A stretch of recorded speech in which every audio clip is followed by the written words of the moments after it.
ఈరోజు special recipes వచ్చేసి 3 రకాల హెల్దీ చపాతీలు. స్కూల్ స్టార్ట్ అయ్యాయి కదా, పిల్లలకు రోజు లంచ్ బాక్స్లోకి రైస్ ఐటమ్సే వెరైటీగా చేసి పెడుతూ ఉంటే వాళ్ళకు బోర్ కొడుతూ ఉంటుంది. వాళ్ళకి బోర్ కొట్టకుండా ఇలా మధ్య మధ్యలో హెల్దీ చపాతీలు చేసి పెట్టారంటే వాళ్ళు చాలా ఇష్టంగా తింటారు. అలాగే పిల్లలకు కలర్ఫుల్గా కనబడుతూ ఉంటే వాళ్ళు తినడానికి కూడా ఎక్కువగా ఇష్టపడుతూ ఉంటారు. మీకు కూడా టైం సేవ్ అవుతుంది. కేవలం 10 నిమిషాల్లోనే చేసుకోవచ్చు. దీనిలోకి ది బెస్ట్ కాంబినేషన్ రైతాను కూడా ఎలా చేసుకోవాలో మీకు చూపిస్తాను. ముందుగా రైతాను ప్రిపేర్ చేసుకుందాం. దీనికోసం ఒక బౌల్ తీసుకొని ఒక పచ్చిమిర్చిని సన్నగా తరుక్కొని వేసుకోవాలి. 1 టేబుల్ స్పూన్ వరకు సన్నగా తరిగిన కొత్తిమీర, 1 టేబుల్ స్పూన్ వరకు సన్నగా తరిగిన క్యారెట్ తురుమును వేసుకోండి. పెరుగును ఉండలు లేకుండా చిలుక్కొని వేసుకోవాలి. అంతా కలిసేలా కలుపుకోండి. అస్సలు వాటర్ వేయకూడదు. ఇలా ఉండాలి చూడండి, మీకు చూపిస్తున్న విధంగా. ఇప్పుడు పక్కన పెట్టేసుకుందాం. క్యారెట్ చపాతీ ముందుగా చేసుకుందాం. దీనికోసం 1 కప్పు క్యారెట్ని తీసుకొని చిన్న ముక్కల్లా కట్ చేసుకొని వేసుకోండి. మెత్తగా మిక్సీ పట్టుకోవాలి. ఒకవేళ మీకు మిక్సీ పట్టలేదు అంటే కొద్దిగా వాటర్ని వేసుకొని మిక్సీ పట్టుకోండి. ఇప్పుడు ఒక బౌల్ తీసుకొని 1 కప్పు గోధుమ పిండిని తీసుకోండి. మనం ముందుగా మిక్సీ పట్టుకున్న క్యారెట్ పేస్టు, చిటికెడు వాము, సన్నగా తరిగిన పచ్చిమిర్చి, సన్నగా తరిగిన కొత్తిమీర తరుగు, రుచికి సరిపడా సాల్ట్ను వేసుకొని కలుపుకోవాలి. మీకు వీడియోలో చూపిస్తున్న విధంగా ఇలా చేతి వేలతో కలుపుకోండి. మనం తీసుకునే 1 కప్పు గోధుమ పిండి 4 చపాతీల వరకు అవుతాయండి. మీకు ఎక్కువ క్వాంటిటీలో కావాలంటే పిండిని డబుల్ క్వాంటిటీలో తీసుకోండి. కొద్దిగా వాటర్ని వేసుకోండి. నాకు 1/2 గ్లాస్ వరకు వాటర్ పట్టాయి. ఇప్పుడు అంతా కలిసేలా కలుపుకోండి. చపాతీ పిండిని గట్టిగా కాకుండా మరి అలానే లూజ్గా కాకుండా ఇలా సెమీ సాఫ్ట్గా కలుపుకోవాలి. మీకు వీడియోలో చూపిస్తున్న విధంగా. చివరగా టేబుల్ స్పూన్ ఆయిల్ని వేసుకొని మరోసారి కలుపుకోండి.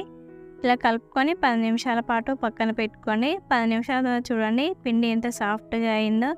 దీన్ని మరోసారి కలుపుకొని ఇలా కలుపుకున్న పిండిని చిన్న చిన్న పిండి ముద్దల్లాగా చేసుకోండి. మీకు చపాతీలు ఏ సైజులో కావాలో ఆ సైజులో చేసుకోండి. నేను ఆ మీడియం సైజులో చేస్తున్నాను.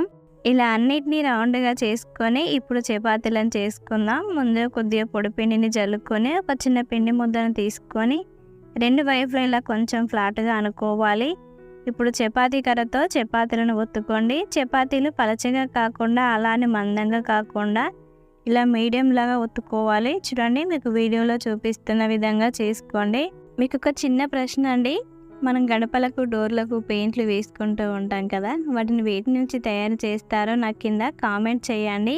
మీకు ఒక చిన్న క్లూ అండి, అది రెగ్యులర్గా మన ఇంట్లో చూస్తూ ఉంటాము.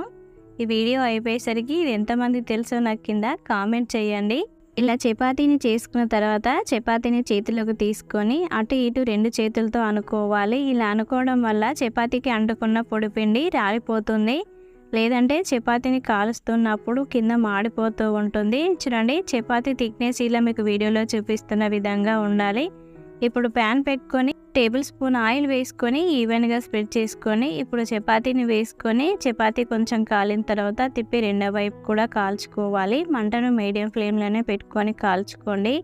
మీరు వీలైనంత వరకు ఐరన్ ప్యాన్ మీదనే చేసుకోవడానికి ట్రై చేయండి. ఐరన్ ప్యాన్ మీద చేసుకుంటేనే హెల్దీ. నాన్ స్టిక్ ప్యాన్ల మీద అస్సలు చేయకండి. ఇలా చపాతీ చక్కగా కాలిన తర్వాత తీసి సర్వ్ చేసుకోవడమే. ఇంతే అండి, ఎంతో టేస్టీగా ఉండే క్యారెట్ చపాతీ రెడీ అయింది. ఇప్పుడు రెండోది వచ్చి పాలక్ చపాతీ అండి. ముందుగా మిక్సీ జార్ తీసుకొని 1 కప్ పాలకూరను శుభ్రంగా కడిగి తీసుకోండి. సన్నగా కట్ చేసుకొని వేసుకోవాలి. ఇప్పుడు 2 పచ్చిమిర్చిని మధ్యలో కట్ చేసుకొని వేసుకోండి. రుచికి సరిపడా సాల్ట్ వేసుకొని మెత్తగా మిక్సీ పట్టుకోవాలి. మీకు ఒకవేళ అలాగే పట్టకుంటే కొద్దిగా వాటర్ని వేసుకొని పట్టుకోండి. చూడండి, మీకు ఇలా వీడియోలో చూపిస్తున్న విధంగా ఉండాలి. పక్కన పెట్టేసుకోండి. ఇప్పుడు ఒక బౌల్ తీసుకొని 1 కప్పు గోధుమ పిండిని వేసుకోండి. మనం ముందుగా మిక్సీ పట్టుకున్న పాలక్ పేస్ట్ని వేసుకోవాలి. ఇందులో ఏం వేయకూడదు. మనం సాల్ట్ కూడా అందులోనే వేసాం కదా, కాబట్టి ఇందులో వేయని అవసరం లేదు.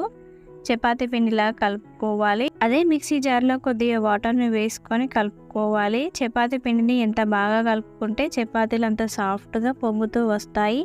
2 రోజులైనా కూడా మెత్తగా ఉంటాయి. ఇలా కలుపుకున్న తర్వాత చివరిగా 1 టేబుల్ స్పూన్ ఆయిల్ని వేసుకొని మరోసారి కలుపుకోండి.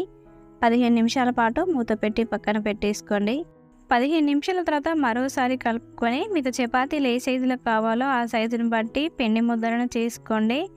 ఇలా చేసుకొని పక్కన పెట్టేసుకున్న తర్వాత చపాతీలను ఇలా ఒత్తుకోవాలి. మీకు వీడియోలో చూపిస్తున్న విధంగా. ఇప్పుడు ప్యాన్ వేడైన తర్వాత చపాతీని వేసుకొని టేబుల్ స్పూన్ నెయ్యిని వేసుకోండి. రెండో వైపు కూడా తిప్పి కాల్చుకోవాలి. మంటను మీడియం ఫ్లేమ్లోనే పెట్టుకొని కాల్చుకోండి. ఇలా చక్కగా కాలిన తర్వాత తీసి సర్వ్ చేసుకోవడమే. ఇప్పుడు మూడో చపాతీ వచ్చేసి తోటకూర చపాతీ. సన్నగా కట్ చేసి పెట్టుకున్న తోటకూర 1 కప్పు, కచ్చాపచ్చగా దంచుకున్న పచ్చిమిర్చి, అల్లం వెల్లుల్లి పేస్టు, చిటికెడు జీలకర్ర, రుచికి సరిపడా సాల్ట్, చిటికెడు పసుపు, 1 కప్పు గోధుమ పిండిని వేసుకొని అంతా కలిసేలా కలుపుకోవాలి. ఇలా ఒకసారి కలుపుకున్న తర్వాత ఇప్పుడు ఇందులో కొద్దిగా వాటర్ని వేసుకొని కలుపుకోవాలి. మనం చపాతీ పిండిని ఎలా కలుపుకుంటామో అలా కలుపుకోండి.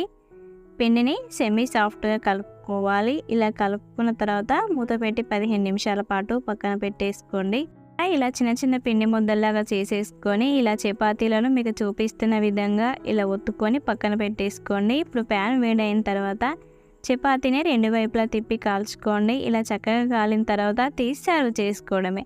ఇంతే అండి, ఎంతో టేస్టీగా ఉండే 3 రకాల హెల్దీ చపాతీలు రెడీ అయ్యాయి. మీరు కూడా ట్రై చేసి మీకు ఎలా వచ్చిందో నాకు కింద కామెంట్ చేయండి, లైక్ చేయండి. మరికొన్ని మంచి రెసిపీస్ మన ఛానల్లో వస్తూ ఉంటాయి. సబ్స్క్రైబ్ చేసుకోండి. Thank you for watching.